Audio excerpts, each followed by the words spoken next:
জনাব 11ই আগস্ট হামলার ভয়ে অনিকেত নিজের ভাই অঙ্কুশকে নিয়ে এই ঘরে বন্দী হয়ে যান এই গানটার সঙ্গে। কিন্তু এটা জানি না কি করে অজান্তে অঙ্কুশের হাতে এই গানটা চলে যায়, আর তারপর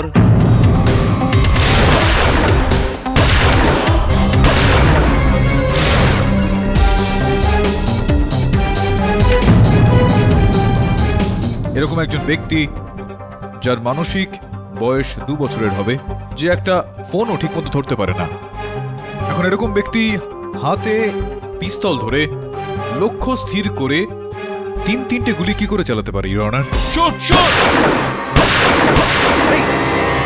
আপনার এই কেস কেডি সাহেব, এটা ধরে নিন যে ক্লোজড।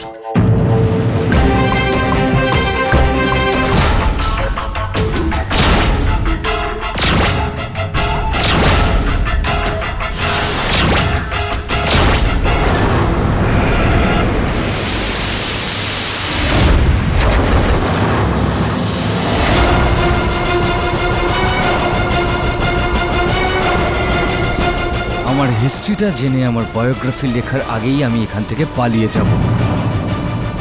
বাবু ভাইকে আমি আগেই বলেছিলাম, তোকে বোকা বানানো এতটাও সহজ নয়। আমার মিথ্যেটা ধরা পড়ে যায়। বাবু ভাই? উনি আমাকে এখানে পাঠিয়েছেন যাতে এটা আমরা জানতে পারি যে তুই আমাদের উপরে সন্দেহ করছিস কিনা। আর যদি করে থাকিস তাহলে মিস্টার পাঠক নিজের মাথা থেকে এসব বার করে দে, না হলে পরের বার আমার মুখ নয় আমার বন্দুক কথা বলবে। ঢুকেছে কথাটা মাথায়? ওকে।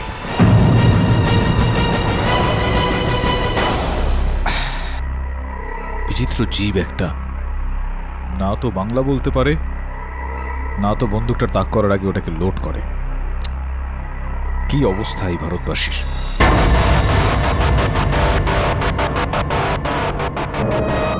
হ্যাঁ, দেখতে তো অনেকটা এরকমই ছিল।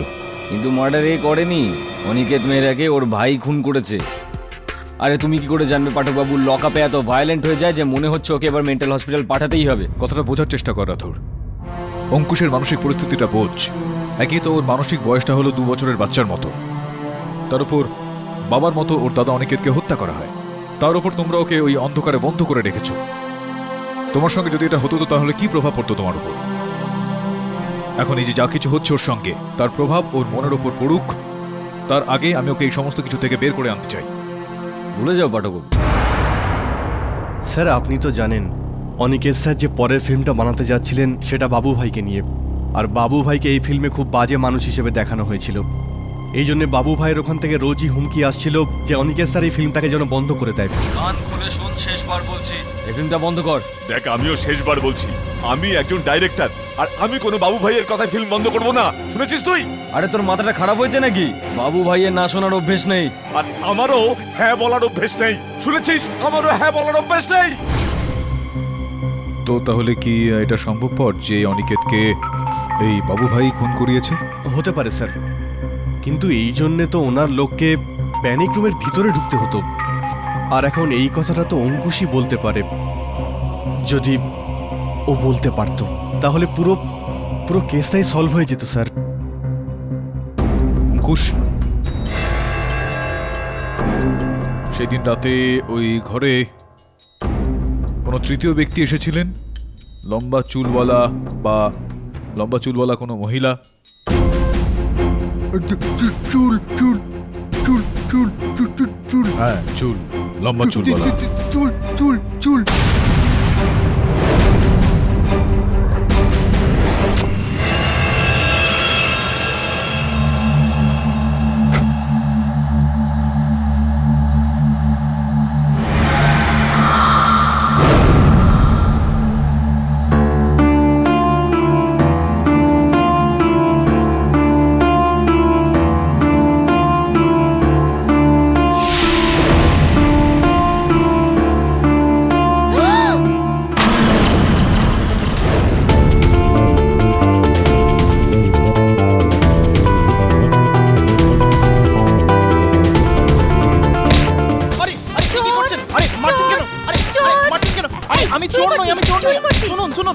আমি চোর নই। আপনি পাগল হয়ে গেছেন নাকি? আমি বললাম তো আমি চোর নই। আমি কেডি স্যারের অ্যাসিস্ট্যান্ট, এখানে চেক করতে এসেছিলাম। বলছি তো আমি তুমি চোর যদি নই। কেডি স্যারের অ্যাসিস্ট্যান্ট হও তাহলে এভাবে চোরের মতো ঢুকছিলে কেন? আমি বললাম তো আমি চোর নই, আমার মুখ থেকে চোর মনে হয়? এক চোর মারবো ঘুরিয়ে। আমি তো এই দেখ এই আয়না দেখছিস, আমি এটাই দেখতে এসেছিলাম। ওই রাতে কোনো লোক নিশ্চয়ই এখান দিয়ে এসেছিল, আর তুমি ভাবলে আমি নাকি চোর। ওই চোরটাই তো অ্যালার্ম ট্র্যাকার করেছিল। হ্যালো, ও চোর ছিল না, নিশ্চয়ই অন্য কেউ ছিল। হ্যাঁ হ্যাঁ, মানে আরে মানেটা খুবই সহজ, তুই দেখ বোঝ। আমি কেডি স্যারের সাথে কাজ করি তো আমি জানি। দেখ, ও যদি চোর হতো, ও এখানে আসলো, মাস্ট এখানে আসলো আর ওয়াক করলো, এখানে কাঁচ ভাঙলো, অ্যালার্ম ট্রিগার হলো, আর তারপর পা টিপে টিপে ওই দেখ, এই দেখ এই দেখ এই দেখ এই দেখ, দেখতে পাচ্ছিস তুই? দেখ দেখ দেখ দেখ দেখ। হ্যাঁ, কিন্তু এই জুতোর দাগগুলো এমন যে মনে হচ্ছে ও হেঁটে গেছে। দৌড়ে গেলে তো আরো দূরে দূরে পায়ের ছাপগুলো পড়তো না? আরে তাই তো, সলিড রে তুই, সলিড একদম। তোর আর আমার চিন্তা কত মেলে, একদম সেম টু সেম। এরকম টিউনিং সবসময় চোর আর পুলিশে থাকে। তুই কি চোর নাকি পুলিশ? আরে আমি কিন্তু চোর নই। আমি লয়ার। উকিল? তুই উকিল? আমাদের কেডি বসে মতো ক্যা বাত, তুই উকিল? এই উকিল, আচ্ছা উকিল আমাকে বল, আমার একটা সলিড ডাউট আছে। আমি এটা বুঝতে পারলাম না, ওই লোকটা কত কষ্ট করলো, এখানে আসলো, কাঁচ ভাঙলো, কিন্তু ভেতরে তো ফিরেই গেল না। ভেতরে কেন গেল না? কেননা ও ধরা পড়ার ভয় ছিল না। ও জানতো যে সিকিউরিটি গার্ড অজ্ঞান হয়ে পড়ে আছে, আচ্ছা আচ্ছা আচ্ছা আচ্ছা। কিন্তু ও বাড়িতে আবার ঢুকেছিল। কেননা ওর জুতোর মাটি অঙ্কুশের টেডি বিয়ারে লেগেছিল, যেটা প্যানিক রুমে পাওয়া গিয়েছিল। আমার না ইন্টেলিজেন্স আমাকে একদম ভেতর থেকে বলছে যে আমাদের না ভেতরে কি চেক করা উচিত, ওই প্যানিক রুমটাতে।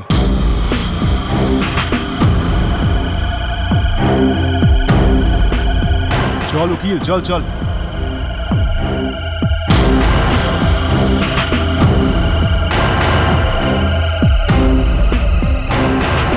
প্যানিক রুমটা কোথায় রে বাবা? এ উকিল, আমার মনে হয় প্যানিক রুমটা ওইদিকে। আয়, চলে আয়। দাঁড়া,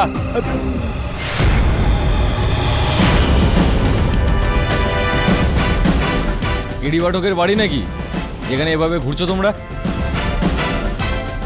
ক্রাইম হয়েছে এখানে, ভিতরে কি করে এলে তোমরা? হ্যাঁ করো বলে। আচ্ছা, ওই নকল জার্নালিস্টটা ধরা পড়েছে? আসছি আমি। তোমরা দুজন যদি এর ভিতরে গেছো তাহলে ভিতরে করে দেবো। হ্যাঁ স্যার।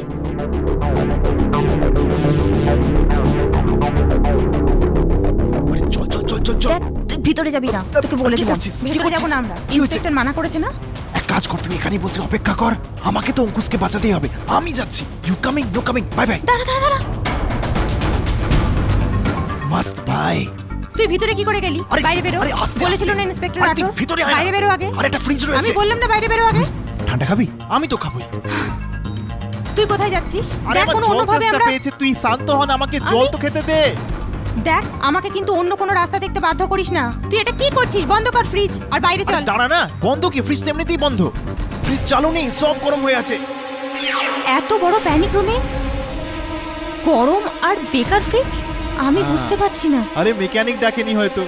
এ তুই কি করছিস? হ্যালো, আরে তুই কি করছিস বাবা? তুই চুপ কর, আরে আমার কি? আমাকে আমার কাজ করতে দে। আমি ওটাই ভাবছিলাম, আমার তো চিন্তা একদম সলিড মেলে। কি টাইম পাস করছিস? এটা কি? এটা চুল কোনো মহিলার। সে তো আমিও দেখতে পাচ্ছি, তুই তো মেয়ে, তোরই হবে। আবার কি? Don't be silly. আমি এই ঘরে প্রথমবার এলাম। আরে এ দেখ, সিলিবিলি বলবি না একদম আমাকে। চুল পাওয়া গেছে মানে? অঙ্কুশ ঠিক বলছিল, এখানে মহিলাও ছিল, সেই অনিকেতকে মেরে থাকবে। কি বলছিস তুই? কি বলছিস? এখানে মেয়ে? এ দেখ, মশাও এখানে আসতে পারে না। এটা সলিড রুম, একদম বন্ধ রুম। চুপ করো তুমি, একদম চুপ করো। আমি কেন চুপ করবো রে? আরে তুই শান্ত হ, তুই তো বেশি। আরে আমাকে আমি আরো প্রমাণ খুঁজছি, কিছু না কিছু নিশ্চয়ই পাওয়া যাবে।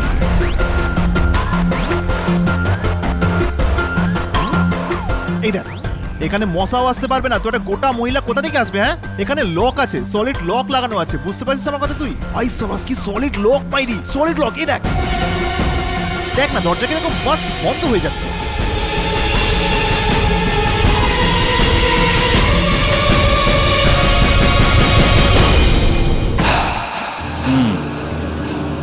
তাহলে বাবুর জন্য কাজ করতিস তুই? অনিকেতকেও হুমকি দিতিস তুই? হ্যাঁ, কিন্তু আমি অনিকেতকে মারিনি। জানি না অনিকেত কে মেরেছে, কিন্তু ওই রাতে আমি ওখানেই ছিলাম। যদি আপনি বলেন তো আমি আপনাকে সব সত্যি কথা বলতে পারি।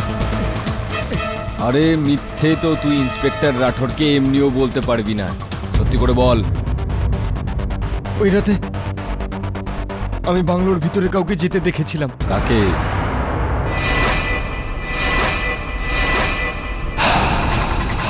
তোর কাছে হবে না লক নাম্বার কোড, তো ভেঙে ফেল। আমি জানি না, তুমি জানো? তোর কাছে আছে? নেই না তো আমার কাছে কোত্থেকে আসবে? আমি তোর কথা শুনে আসলাম। Idiot! এই এটা তুই আমাকে কি করলি? আরে আমাকে ইডিয়েট বিডিয়েট বলবি না, আমার কোনো দোষ নেই। হয়ে গেছে বন্ধু। হেল্প!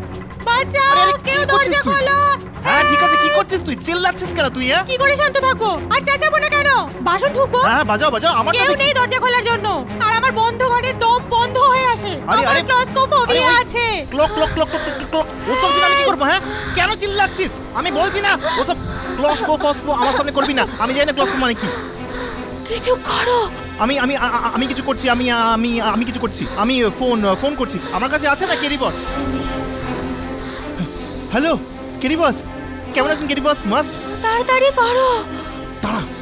কেরি বস কি হয়েছে কি, আমরা এখানে এসেছি, এখানে সলিড মাস্ট প্যানিক রুম বানিয়েছি এখানে। আমরা এখানে এসেছি, এখানে পুরো সলিড মাস্ট আছি আমরা। তো কি হয়েছে কি কেরি বস, যে আমরা ভেতরে আসলাম আর এখন বাইরে যেতে হবে, কিন্তু বাইরে যেতে পাচ্ছি না এখন, কারণ ওখানে লক হয়ে গেছে কেরি বস। তো এই যে এই মেয়েটা আছে না, এক মিনিট, নাম কি তো?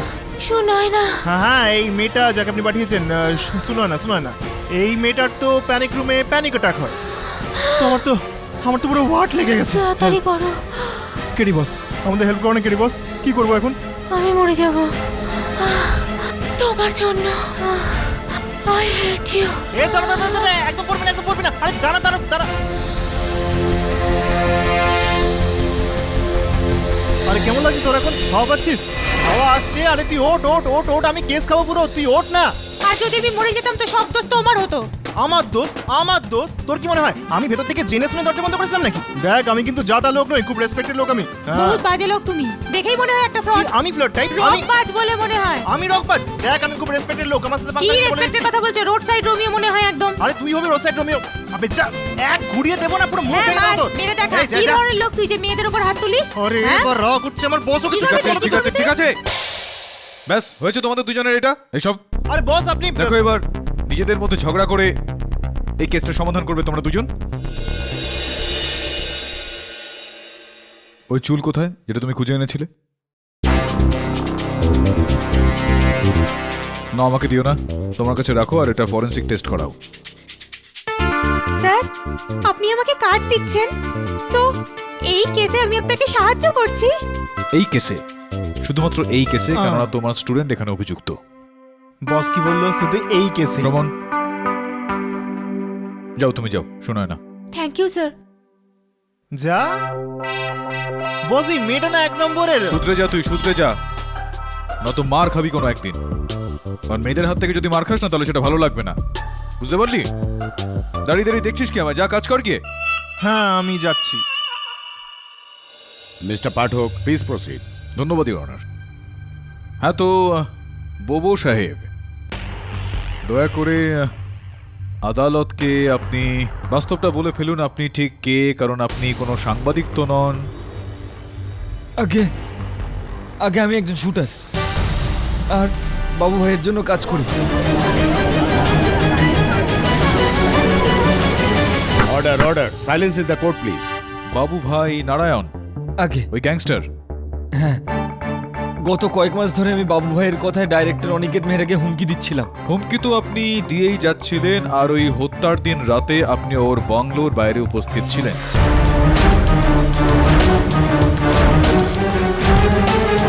আগে আমি ভিতরে যাইনি।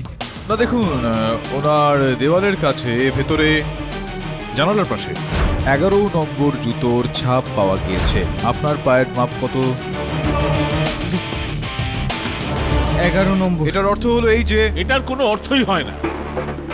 পাঠক সাহেব, 11 নম্বরের জুতো তো আমার শ্বশুর মশাইও পরে, আর এই শহরে থাকা অনেক লোকই। হ্যাঁ, কিন্তু ওই সমস্ত মানুষজন, বিশেষ করে আপনার শ্বশুর, হত্যার দিন রাত্রিবেলা অনিকেতের বাড়ি তো যাননি নিশ্চয়ই।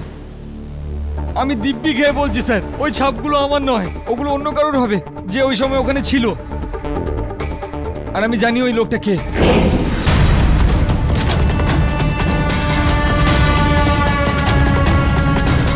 কারণ আমি নিজের চোখে ওই রাতে দুজন লোককে ওই বাংলোর ভিতরে যেতে দেখেছি স্যার। কাকে দেখেছিলে ভাই?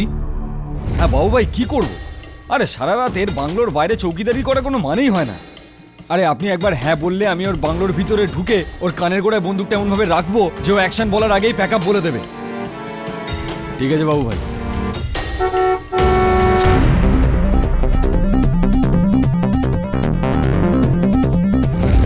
এই ম্যানেজারটা আবার কেন এলো? কে ওখানে?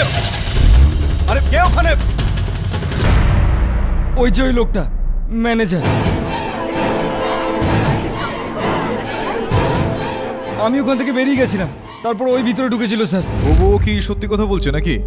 আপনি সেদিন বাংলো থেকে বেরিয়ে আবার ফিরে এসেছিলেন?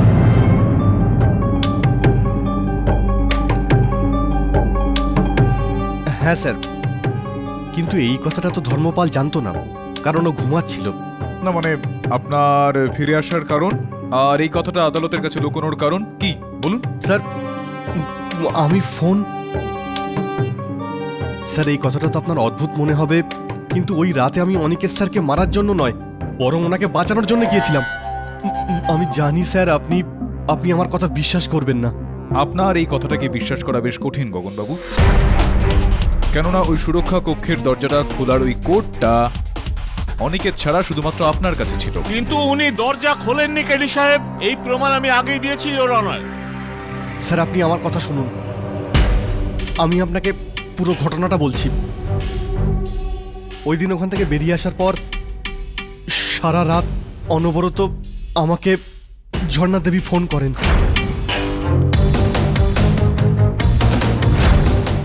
অভিনেত্রী ঝর্ণা? হ্যাঁ। কেন করছিলেন আপনাকে অনবরত ফোন? এটা অ্যাকচুয়ালি অনিকেত স্যার ওনার ফিল্মের হিরোইনের জন্য ঝর্ণা দেবীকে প্রমিস করেছিলেন, কিন্তু স্যার লাস্ট মোমেন্টে অনিকেত স্যার নিজের মত বদলান আর মীরা দেবীকে নিজের ফিল্মে নিয়ে নেন। তো ঝর্ণা দেবী দুঃখ পেয়েছিলেন এই বিষয়টাতে? ওনার মুখ থেকে তো আগুন ঝরছিল। ওই অনিকেতের এত বড় সাহস, ও আমাকে রিপ্লেস করে দিল, তাও ওই ওর গার্লফ্রেন্ডের জন্য।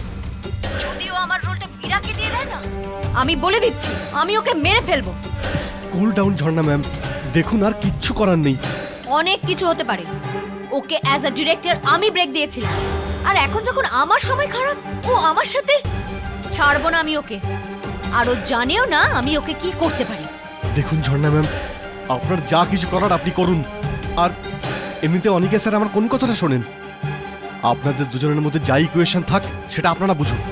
ঠিক আছে, তো আমি এখনই এই মুহূর্তে গিয়ে ওর সাথে দেখা করছি। আরে এখনই এত রাতে? আমার ঘুম নষ্ট করে ও শান্তিতে ঘুমাতে পারে না, আজ একটা হেস্তনস্ত করেই ছাড়ব। ঝর্ণা, আমার তো দম বেরিয়ে গিয়েছিল। আমার তো মনে হয়েছিল কে জানে এই পাগল মহিলা বসের বাড়িতে গিয়ে কি সিন ক্রিয়েট করবে। তখনই আমি অনিকেত স্যারকে ফোন করি ওনাকে ইনফর্ম করার জন্য, কিন্তু অনিকেত স্যার ফোনই তোলেননি। ব্যাস এই জন্য আমি আবার ওনার বাড়িতে ফিরে যাই।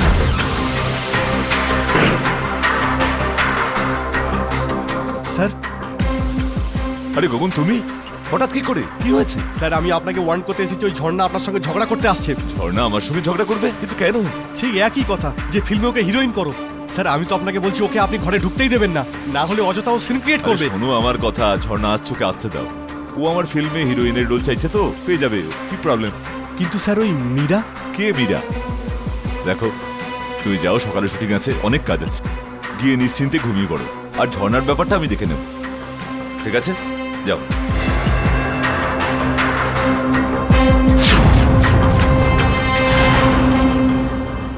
আর আমি চুপচাপ ওখান থেকে চলে আসি। পরের দিন সকালে যখন ওখানে আমি যাই, তখন প্যানিক রুমে অনিকেত স্যারের লাশটাকে দেখতে পাই।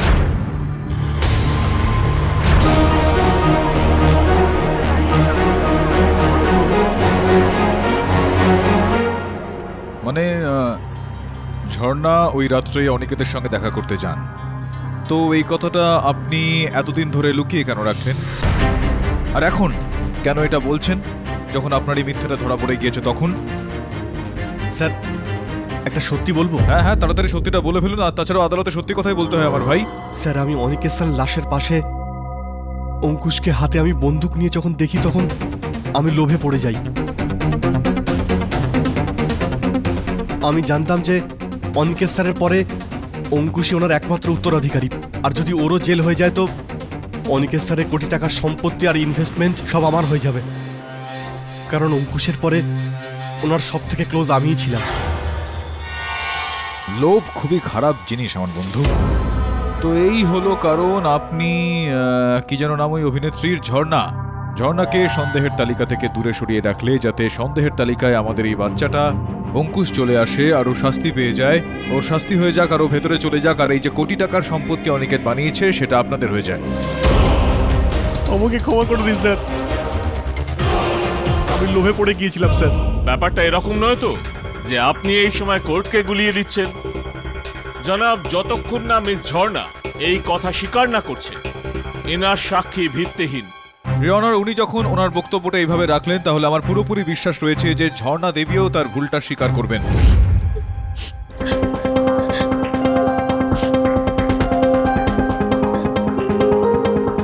ঝর্ণা দেবী, এখনো তো আমি কোনো প্রশ্নই আপনাকে করলাম না, আর আপনি এই নিন চোখের জল মুছে নিন। আপনি কিছু বলার মতন অবস্থায় রয়েছেন, কিছু বলতে চাইবেন আপনি? আমি অনিকেতকে মারিনি, আমি মারিনি অনিকেতকে। না, মারেননি। আমার বক্তব্য হলো এই যে এইমাত্র আদালতে যে বয়ানটা দেওয়া হলো যে আপনি ওখানে মধ্যরাতে গিয়েছিলেন অনিকেতের সঙ্গে দেখা করতে। আগে হ্যাঁ, গগন যা যা বলেছে সবই সত্যি। আমি ওই রাতে খুব রেগেছিলাম আর আমি ওর বাড়িতেও গিয়েছিলাম। ওয়াচম্যান দরজা খোলো। অনিকেত বাইরে বেরো, কতক্ষণ আমার থেকে পালিয়ে বাঁচবে? আমি কি জানি না যে মীরা তোমার সাথে কি করেছে? এটাই তোমার শাস্তি, আরো বিশ্বাস করো ওকে। শুনেছো তুমি? এটাই তোমার শাস্তি। আমি ভাবলাম গগন অনিকেতকে আগেই সাবধান করে দিয়েছিল, তাই জন্য ও বাড়ি থেকে অন্য কোথাও চলে গিয়েছিল। তো আপনি এটাই বলতে চাইছেন শ্রীমতীজি যে খুনের দিন রাতে আপনি অনিকেতের সঙ্গে দেখা করেননি? আগে না, আমার তো মনে হচ্ছিল ও বাড়িতে কোথাও ছিল না। কারণ সেই দিন রাতে আপনার হাঁক ডাকের থেকে বহু দূরে নিজের সুরক্ষা ঘরে ছিলেন। ওই প্যানিক রুমটা, আমি জানতাম না যে ওখানে অনিকেত আর অঙ্কুশ আছে। তো জনাব, পরিষ্কারভাবে এটা প্রুভ হয়ে যাচ্ছে যে এনার অনিকেতের ওপর গুলি চালানোর প্রশ্নই ওঠে না। আগে আমি ওটাই বলছি যে আমি ওই প্যানিক রুমে যাইনি। এই কথাটা বলার মানে হলো যে আপনার এটা বক্তব্য হলো যে আপনি ওই সুরক্ষা কক্ষে যাননি ভেতরে, আগে নাকি গিয়েছিলেন? যাইনি আমি। জাননি? না। যদি আপনি নাই গিয়ে থাকেন তো ইওর অনার, এই যে কোনো মহিলার চুল এটা যেটা ওই সুরক্ষা কক্ষের ভেতরে যেটা আমরা পেয়েছি একটা প্রমাণ স্বরূপ, সেটা আদালতে প্রস্তুত যেটা করা হয়েছে, সেই চুলটা আপনার ওই সুরক্ষা কক্ষের ভিতরে পৌঁছলো কিভাবে যেখানে আপনি ওই সুরক্ষা কক্ষে পৌঁছননি? আমার চুল? না, অসম্ভব। না, এটা আপনারই চুল। দেখুন, আর এরকমই লম্বা লম্বা চুলের স্বপ্ন দেখে থাকে অঙ্কুশ ওর দাদার মৃত্যুর পর। মিস্টার পাঠক, কি প্রমাণ আছে যে এই চুলটা ওনারই? কেননা জনাব, ফরেনসিক রিপোর্ট এখনো পর্যন্ত আসেইনি। রিজভি বাবু, এই আসছি কিছুক্ষণের মধ্যে। দেখুন, আসিতেছে আর এসে গেছের মধ্যে একটু ফারাক আছে। আপনি আপনার পুরনো সেই খেলাটাই খেলছেন যে একটা সত্যিকে বার করার জন্য 4-6টা মিথ্যে বলে দাও, তাই তো কেডি সাহেব? এসে গেছে।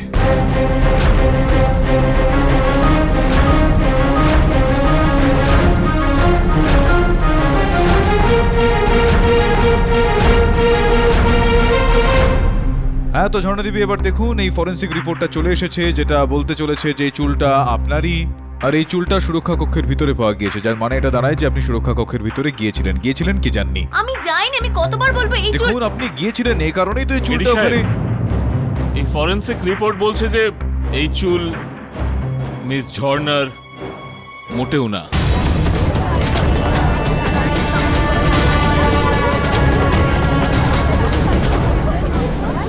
আর এই চুল অন্য অভিনেত্রী মীরার।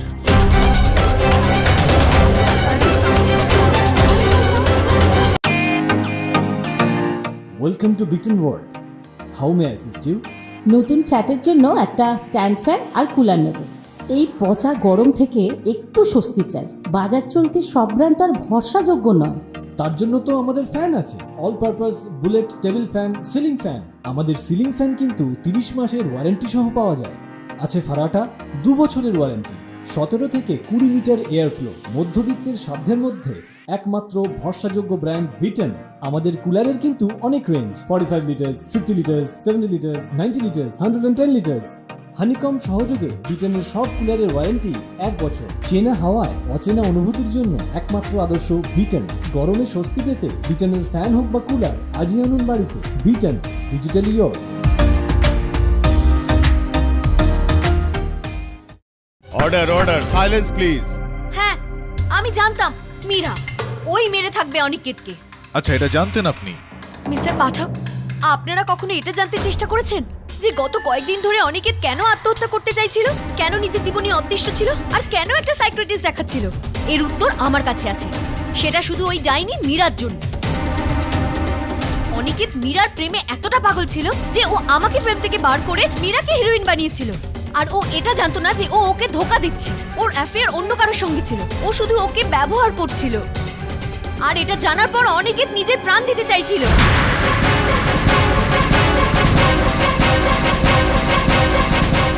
গল্পটা তো আমি আপনার বুঝতে পেরে গিয়েছি, কিন্তু এইটা আমি বুঝতে পারছি না মীরার কাছে কি উদ্দেশ্য থাকতে পারে অনিকেতকে মারার। কেননা ধোকা তো মীরা অনিকেতকে দিচ্ছিল, তাই না? আপনি গগনের কথা শুনেছেন? অনিকেত ওকে বলেছিল যে ও মীরার জায়গায় আমাকে ফিল্মের হিরোইন করবে। আরও এই কথা 100% মীরাকেও বলে থাকবে। আর এর আগেই মীরা হয়তো ওর প্রাণ নিয়ে থাকবে। কিন্তু মীরা ওই প্যানিক রুমে ঢুকলো কি করে? এটা আমি জানি না, কিন্তু ওই রাতে যখন আমি ওখান থেকে বেরোই আমি দেখলাম মীরার গাড়ি ওখানে পার্ক করা। এখন আপনি বলুন, অনিকেতকে কে মেরেছে? আমি না ওই মীরা, যার চুলও ওই ঘর থেকে পাওয়া গেছে? আর এর থেকে বেশি কি প্রমাণ চান আপনি?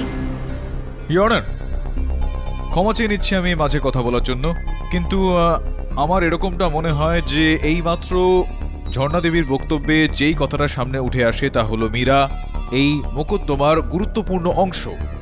তো ওনাকে এখানে না ডেকে ওনার কথা না শোনা পর্যন্ত আমার মনে হয় যে এই কেসটাকে এগিয়ে নিয়ে যাওয়া অনুচিত হবে ইওর অনার।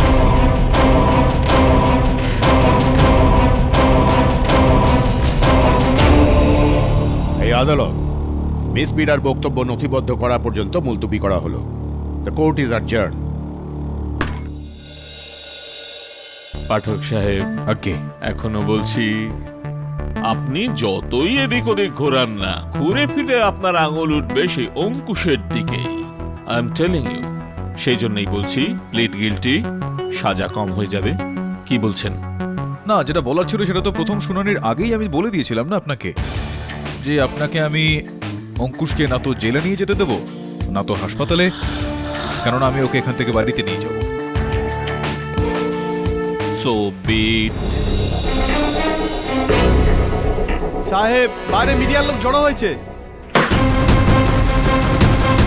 মিস্টার রাঠোর, আপনার সাহস কি করে হলো একজন নামকরা অ্যাক্ট্রেসকে খুনের অভিযোগ দেওয়ার? ওই ঝর্ণা দেবী বলছিলেন যে What? ওই ঝর্ণা কি বলে দিল যে আমি খারাপ, আমি মার্ডারার, আর আপনারা সবাই ওর কথা মেনেও নিলেন? আরে হিংসা করে ও আমাকে আর আমার সাফল্যকে। আর হ্যাঁ, সাহস হলে না ওকে গিয়ে বলুন আমার ফিল্মে কম্পিট করতে। এই সমস্ত চাল চেলে না কিচ্ছু হবে না। ঝর্ণা দেবী বলছিলেন যে আপনি নাকি একটা অ্যাফেয়ার। Affair? কিসের অ্যাফেয়ার? দেখুন, এটা আমার পার্সোনাল লাইফ, ওকে? আর এটার সাথে কার কিসের সম্পর্ক? আর এমনিতেও ঝর্ণাই আমার আর অনিকেতের মধ্যে দূরত্ব তৈরি করে। আই এম শিওর ওই হয়তো মেরেছে অনিকেতকে। মীরা দেবী, আপনি কথাটা শান্তভাবে। আরে কিভাবে শান্ত হয়ে কথা বলবো আমি? সকাল থেকে আমার জীবন অতিষ্ঠ করে তুলেছে মীরা, অনিকেতের মার্ডার চার্জেস লাগিয়ে। ইনফ্যাক্ট যেদিন মার্ডার হয়েছিল সেদিন তো আমি শহরে ছিলামই না। কিন্তু আপনার চুলটা প্যানিক রুমে পাওয়া তো গেছে। তাই বলে তো এই নয় যে আমার চুল যদি ওখানে পাওয়া যায় তো ওই দিনই পড়েছিল, তার আগেও তো পড়ে থাকতে পারে না? ইনফ্যাক্ট মার্ডার হওয়ার 1 সপ্তাহ আগে অনিকেত আমাকে ওই রুমে নিয়ে গেছিল ওই রুমটা দেখাতে। হতে পারে আমার চুলটা সেদিন পড়েছিল। মীরা দেবী, আপনি এই কথাটা তো আদালতে গিয়ে। আদালতে কেন? আমি আমার বয়ান এখানেই দেবো এক্ষুনি। আপনার কি মনে হয় অনিকেতকে মার্ডার আমি করেছি? ইম্পসিবল। দাঁড়ান, এই দেখুন যেই রাতে ও খুন হয় সেই রাতে আমি মহাবলেশ্বরে শুট করছিলাম আমার ফিল্মে। পুরো ইউনিট ছিল ওখানে, আর এই সিডিতে ওটা ফুটেজও আছে, চেক করে নিন। হ্যাঁ, করে নেবো। আর হ্যাঁ, I want a clean certificate with an apology letter. Otherwise আমি এই কেসটাকে হোম মিনিস্টার অবধি পৌঁছাবো। Don't you know who am I? I am a superstar. Damn ইট।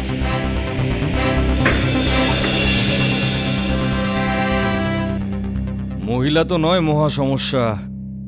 হ্যাঁ, কটা হিট পিকচার করেছে রে? সাহেব একটা।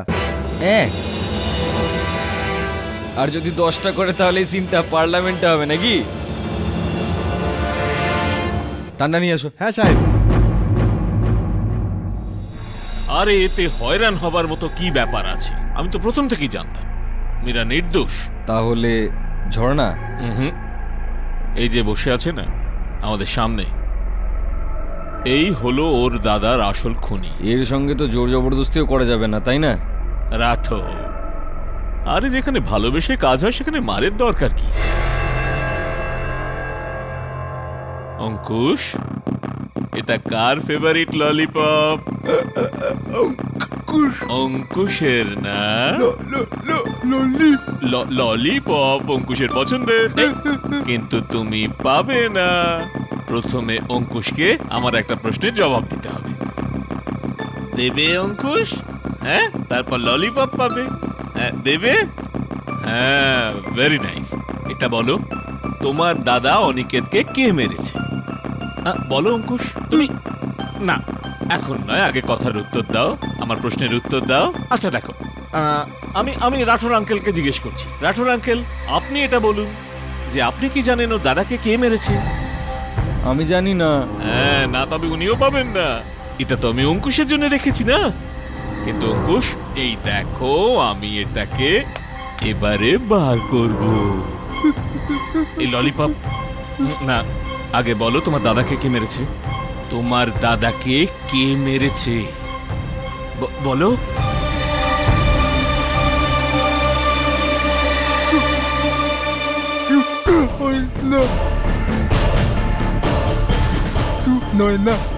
দিদি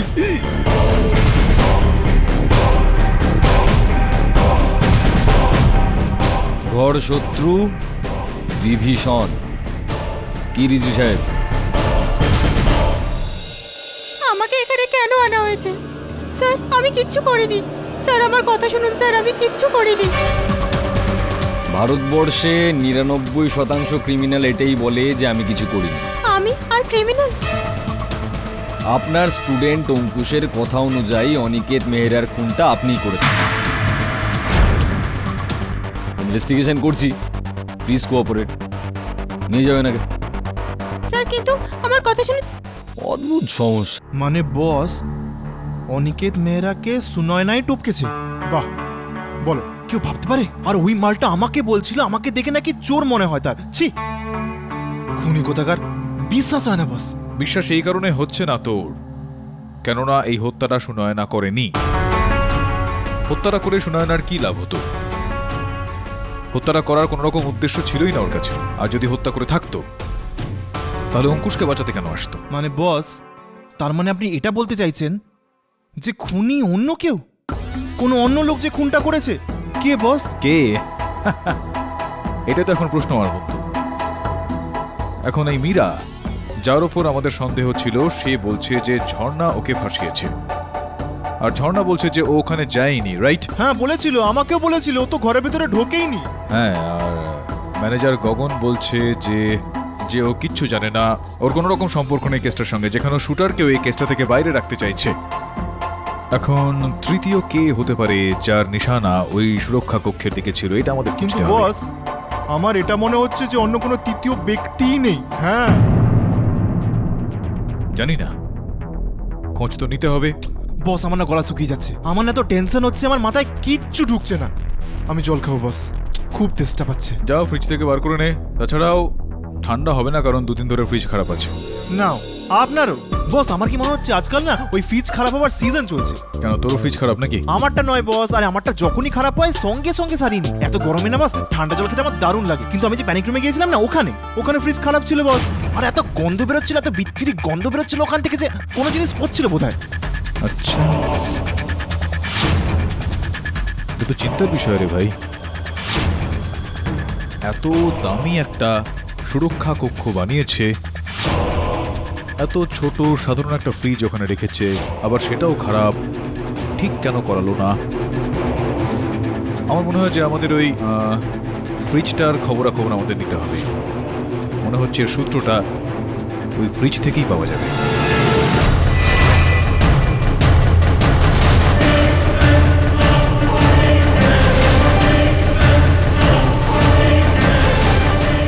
বোতলগুলো গরম, ফ্রিজটা তো বন্ধ আছে। কম্প্রেসার খারাপ হয়ে গেছে হয়তো। দেখ একটু পিছন থেকে। বস আমার কি মনে হচ্ছে যে এই ফ্রিজটা পুরো ফিক্সড, কিন্তু কেউ ফ্রিজটাকে এভাবে ফিক্স কেন করবে? দাঁড়া এক মিনিট, দাঁড়া।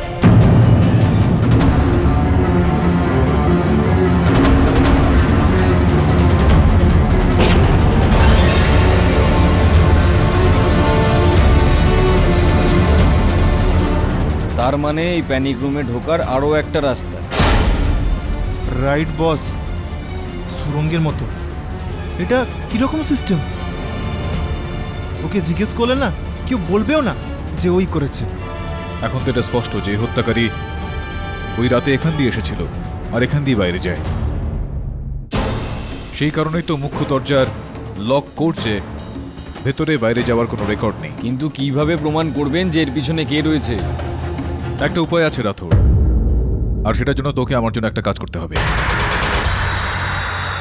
কি হয়েছে? আমাদের কেন ডাকা হয়েছে এখানে? কেন রেখেছেন আমাদের এখানে? এই পৃথিবীতে মানবতার পতন আর মনুষ্যত্ব পলায়ন করেছে। আমার কোনো শখ নেই আপনাদের এখানে ডেকে আপনাদের সঙ্গে দেখা করার। ওর থেকে অর্ডার এসেছে আপনাদের সবার ফিঙ্গারপ্রিন্টস আর স্টেটমেন্ট আরও একবার নিতে হবে। Please cooperate. আর কোনো চালাকি করবেন না, বিশেষ করে তুমি তিওয়ারি। সবার ফিঙ্গারপ্রিন্টস আর স্টেটমেন্ট নিয়ে নাও। ইয়ে স্যার। ঝর্ণা ম্যাম, সবার আগে আপনি আসুন। আমি আপনার সবচেয়ে বড় ফ্যান। আপনি কি বলবেন যে এসব কেন হচ্ছে? ম্যাডাম, আমি তো আপনাকে মিথ্যে বলতে পারবো না, আপনার জন্য জীবন দিতে পারি।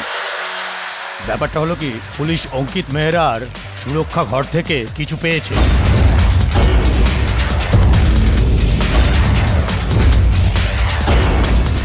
কি পাওয়া গেছে সেটা জানা যায়নি, কিন্তু কাল সকালে ফরেনসিক টিম পরীক্ষা করতে ওখানে যাবে।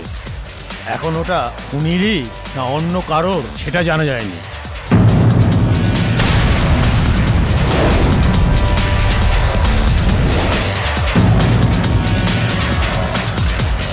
ব্যাপারটা হলো কি, পুলিশ অঙ্কিত মেহরার সুরক্ষা ঘর থেকে কিছু পেয়েছে।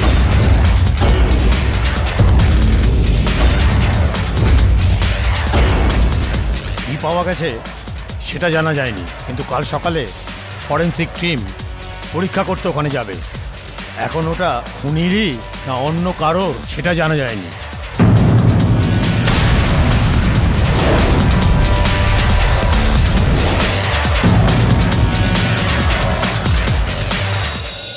আমার তো মনে হচ্ছে পাঠক সাহেব আপনি এমনি টাইম ওয়েস্ট করছেন, কেউ আসবে না।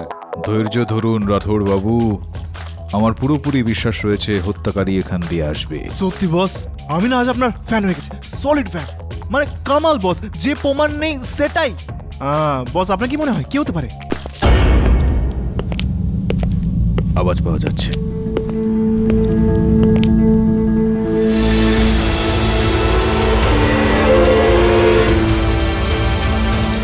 আরে আসুন আসুন কালরা বাবু, আসুন। আপনারই অপেক্ষা করছিলাম। কি বলবেন রাথোর বাবু? লকআপে কি কথা বলি ওনার সঙ্গে?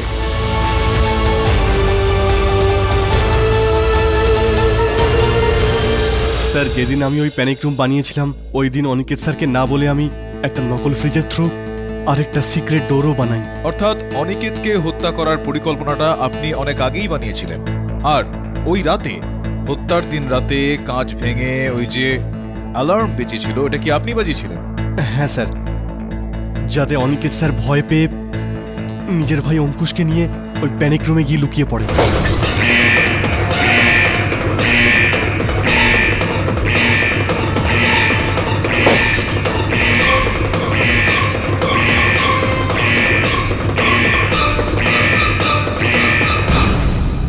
আর তারপর একটা মহিলা সেজে আমি ওই সিক্রেট ডোর দিয়ে প্যানিক রুমে প্রবেশ করি।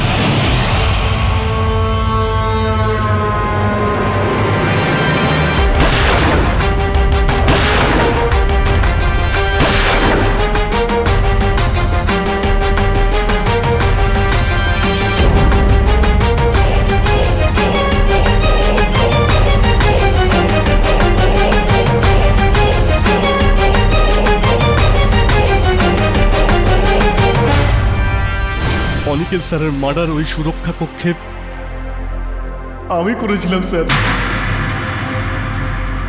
ওনার সম্পত্তির জন্য।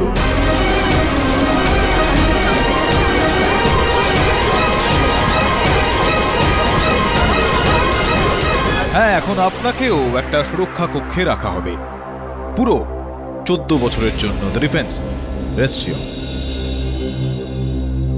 সমস্ত সাক্ষ্য এবং যাবতীয় প্রমাণাদি বিচার করে এই আদালত গগন কালরাকে অঙ্কিত মেহরার হত্যাকাণ্ডে দোষী সাব্যস্ত করে অবিলম্বে গ্রেফতার করবার হুকুম দিচ্ছে, আর অঙ্কুশ মেহরাকে নির্দোষ গণ্য করে সসম্মানে মুক্তি দিচ্ছে। Case is close.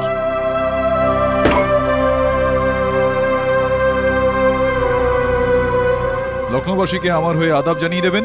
না না, আমি বলে দিচ্ছি, আদাব।